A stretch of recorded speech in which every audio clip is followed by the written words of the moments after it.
everybody, this is Nate with another Backcountry beer review. I'm in an undisclosed location in New Mexico. I will tell you, go back about a year ago, watch my Backcountry beer review on the Bosque Brewing Company Pickle Down Economics, and I made a stupid pickle pun in that about how I was sour about not finishing the peak. This is the peak that I didn't finish, so I'm super happy to be here. Beautiful summit. There's trees on the summit, but you get a pretty good 360 view if you just kind of walk around. And one of my favorite summits in New Mexico, I'll just say that. It was technical, parts of it, not too bad. Nothing exposed, nothing dangerous, but still something where I want my wits about me on the way down. Anyway, the beer I'm reviewing today is by New Mexico's oldest brewery, Santa Fe Brewing Company, and this is their Social Hour Wit. Santa Fe, of course, needs no introduction, and I probably don't need to tell you where they're located. They are the oldest brewery in New Mexico, like I said, and I've reviewed them, I think, twice on this channel before. I did the Adobe Igloo and then kind of did like a duo review, blind tasting thing with their pale ale. I like Santa Fe Brewing's beer a lot.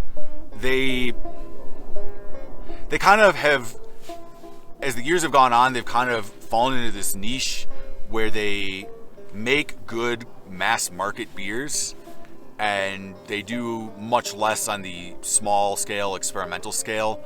But I still like going to their brewery. I still like drinking their beer. Their HQ is a great place for my son to hang out because there's a big outdoor area. And so I go there all the time. Now, let's read the back of this can. I'm a little worried, I'll admit. It says Social Hour Hazy Wit Style Brew with Tropical Fruit. I hope, so let me back up a little bit. When somebody describes something as a brew and not a beer, I can't tell if they're just trying to be,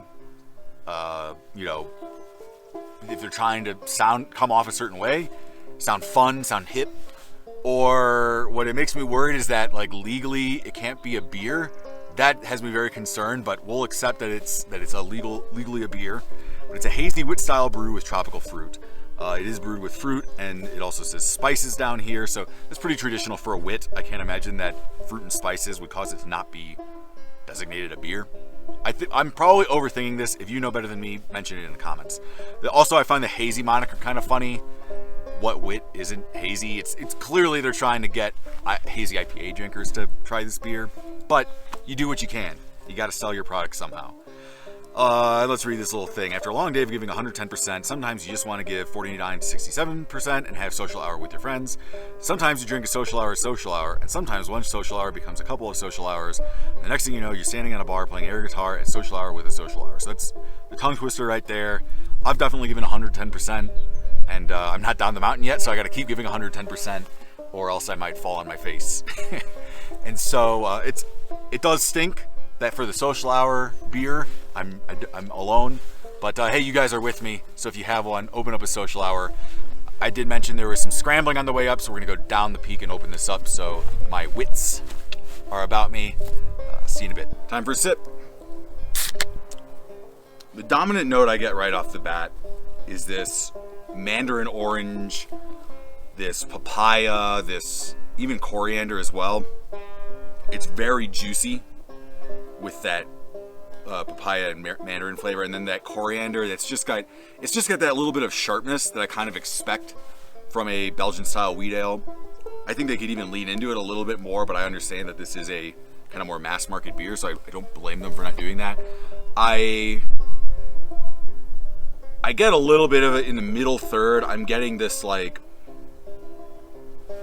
maybe it's the esters from the yeast, just that natural banana flavor, but I'm getting this like strawberry banana smoothie flavor. And to that end, I'm maybe also getting a little bit of vanilla. Like strawberry banana smoothie with vanilla yogurt. I don't know. You know how much I love to do these like hyper poignant tasting comparisons, but there you go. So that's really the middle third there. The finish, it's not bad. It's not offensive, but it's not great. I don't think the note I'm getting is this kind of like dusty note, which I don't know if that's good or bad. It just is what it is, and it reminds me of like, it's a note I describe as dusty a lot. It reminds me of like if you take a pinch of flour and just like eat it. It's really more of a feel than a flavor, but it's still kind of a flavor as well, so that's why I'm pointing it out. Anyway, it's a long way to say the finish tastes a little dusty. I think that's gonna be it for me. I will say for 7%, it drinks pretty good. This is a dangerous beer. It's very light.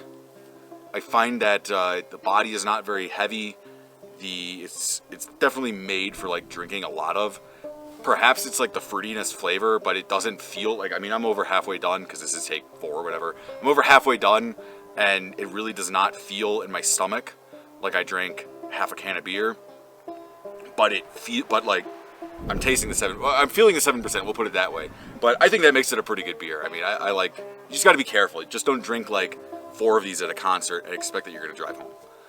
Anyway, that's it for me. Cheers, and have a backcountry beer for me.